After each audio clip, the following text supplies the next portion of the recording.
This is a recap of the general membership meeting for October 2nd, 2014. I apologize for the late response on this. We had a technical glitch on the first one that we did, so we're doing it a second time. But you're going to get updated information that other folks didn't have on the October 2nd. We had several guests here. One of them was a good friend of ours, Judge Catherine Evans from the 208th District Court, as well as Congressman Ted Poe and our tax assessor, Mike Sullivan. We also had some folks here from the Dynamo staff who we've done several joint ventures with to raise funds to assist the officer and other activities that we've had here. Our meeting dedication was to Officer George D. Edwards, who was killed in 1939. I want to thank Lieutenant Zott, retired homicide detective, for always providing us with detailed information for the dedication each month. Our Patrol Officer of the Month, which, by the way, you can nominate one for Patrol Officer of the Month or Investigator of the Month at hplu.org, and there's a form on there that you can fill out to encourage you to nominate the folks for Patrol Officer of the Month and Investigator. For the month of September, it was Officers Calhoun and Munoz, and our board member, Luis Menendez Sierra, presented those awards to those two officers. Our Investigator of the Month was the Southeast Tax Officers, Derry and Miller, and that was presented by Sergeant Matt Williams. Each month we have a treasury report also that's provided to all of our members on our tables. If you're interested in looking over any of our books, they're always available here Monday through Friday, 8 to 5. You can come to the third floor to myself, Bill Jamal, and Doug Griffith, or Ken Butler. We'll be glad to go over any of the financial situations with you.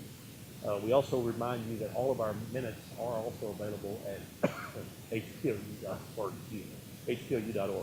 Under communications, HPLU elections ended on Friday the 17th, so you have an update on those races. All three incumbents. There were only 3 contested races, and by our Constitution, we only hold elections in contested positions. We had 3 of them, and all 3 of the incumbents won. So Rebecca Dallas, Colton Peverill, and Robert Writing have all been returned to their board positions. I want to thank the opponents who ran against them also, though, for wanting to get involved in this organization, and all of them for running the campaign. HPLU endorsements for the election that's coming up. It's actually early voting has already started, and you may go to hplu.org and look at all of the endorsements that we have made. We have screened each of these candidates to make sure that they are socially and are listening to us regarding our issues. Don't forget to vote. The actual voting will take place on November the 4th, but early voting is going on right now. The health assessment, we had a pretty big victory on that. We no longer have to do the Zinsi. You now have to do it like we did in the past by going to Cigna.com, and the assessments are due by November the 14th. November the 14th, they've extended it a few weeks for us. If you don't do the assessment by November 14th, you will not even be eligible for what's going to take place in May regarding the discount. You still have to get additional points, but those points mean nothing if you haven't done the assessment by November the 14th. Body cameras are coming. We're actually doing a show and tell here on the 4th floor after the general membership meeting on November the 6th. So if you're interested in looking at 4 or 5 different vendors, what they have to offer, please feel free to drop by here right after the HPLU meeting on November 6th on the 4th floor of this building. We still have gun purchases and ammo purchases through Tim Butler, who has a federal firearms license. All of our guns are purchased or sold at cost. We make no profit on those. So we encourage you, if you're looking for a new gun, to come see Tim and get you a discount. This is one more service that we offer through the HPLU. Black Gold guns are also selling commemorative rifles. You can look at their ad in the Bags and Guns. The reason why we continue to promote them is they are giving us 2 complimentary donated rifles to auction off at the upcoming Blue Gala. We also have a education-based discipline, which will be coming to your station soon. This will actually allow your captain to allow you to go to an in-service class to try to correct some type of behavior instead of taking a day off. It'll be on duty. It's a big victory for us, and we hope that many captains will utilize this education-based discipline that the chief has scrutinized and has approved. The barbecues, as we said, to start up again. Our last one was at Kingwood, a big success for those folks that work out at Kingwood. Our next one will be at Clear Lake on October the 29th. So if you're from Clear Lake or one of the surrounding stations, you want to drop by and have a hamburger, we normally have folks there from noon until around 11:30 at night. Several of our board members will be there, but I specifically want to thank Bobby Jackson for always being there to support us. All the promotional testing has been complete as far as the sergeant assessment.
We also, one of our chaplains, Donald Lott, put together this Peacemakers devotional, and it cost him about $3 to do. He came to us and asked if we would sponsor some of these. We found another printer who was doing substantially cheaper. We printed about 2,500 of these, which we have available here to each of you if you're interested. Each page has a little Bible verse in there and a short prayer that those of you who would like to do that before you start the shift, we think it might make for a better shift. On the back, it's got our logo because we are providing free of charge to all of our members. We anticipate a traffic overtime program to be coming soon for pay. We've asked the chief to consider making that year-round so that we can enforce the traffic laws and make sure that these streets are kept safe. Of course, we know right now that our patrol officers really don't have time to write the traffic tickets while they're trying to run those calls back to back to back. So we're asking for a traffic overtime program to be placed in effect year-round, and we believe that's coming soon. Most, if not all, of the Houston Police Department telephone numbers will be changing. So we are waiting on printing our calendar for 2015 until hopefully we can get an updated list of the telephone numbers that are in there. Don't ask me exactly why they're all changing. It has something to do with technology.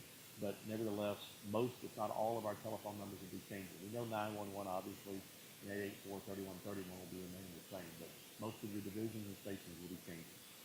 Dr. Bertie Leatherman, who's been with us close to 20 years in psychological services, is retiring. If you happen to see Dr. Leatherman walking around, make sure you thank her for her service. I believe the city is doing a nationwide search right now for a new replacement for the director of our psychological services. Kind of goofy, but we have a company called Twindom that will be here at the next HPOU meeting, which will be on November the 6th.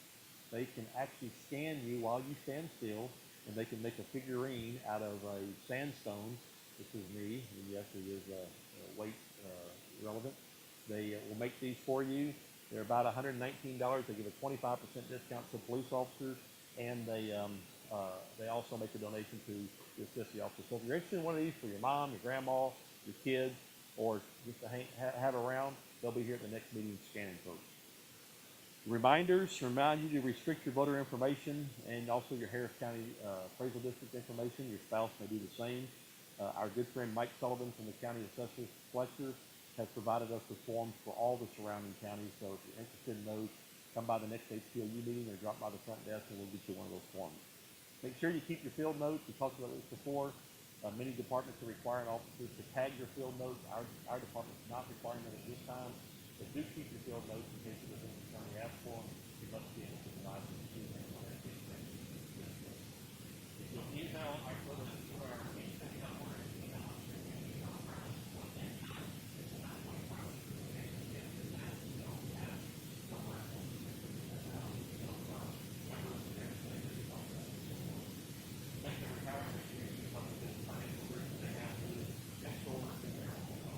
into the house right next to the O2 station. Utilize instead of the emergency room, it's a $60 copayment as opposed to a $300 copayment. Make sure you wear your seatbelt. There has been a rumor out there that the chief has changed his policy from 2 days off to 4 days off. That's not correct. You still get 2 days off for not having your seatbelt on in an accident. We also ask that you watch your speed. The chief is monitoring. Be safe out there with your seatbelt and your speed. If you don't have your seatbelt on or you're speeding to a call and you have an accident, you can't help anybody out, including your fellow officers. So make sure you're safe when you're driving those vehicles. Please use the sobering center. Last month, someone asked if a racial profile was required for the sobering center, and the answer is no. Obviously, no one is PI'd if they're driving a vehicle, so no racial profiling is required.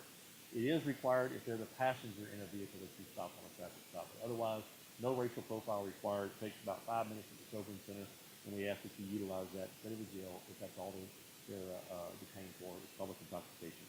Reminder also at hpou.org to sign our Law Enforcement Day petition, trying to get a national holiday for honoring law enforcement and first responders who've paid the ultimate sacrifice.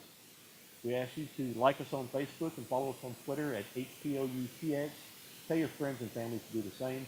Our next meeting will be on Thursday, November the 6th. And as a reminder now, the first Thursday in January is a city holiday. Therefore, our first meeting in January will be on January the 8th, Thursday, and not on January the 1st. I thank everybody for coming down here to the HPOU each month. For those who can't, we'll continue to do these. I want to thank Don Egdorf for taking time out of his schedule each month to come do this recap. And anything we can assist you with, make sure you contact me, Joe Grimaldi, or Doug Griffiths. We're pretty much here every day, Monday through Friday, 8 to 5. If you need us, give us a call. Thanks.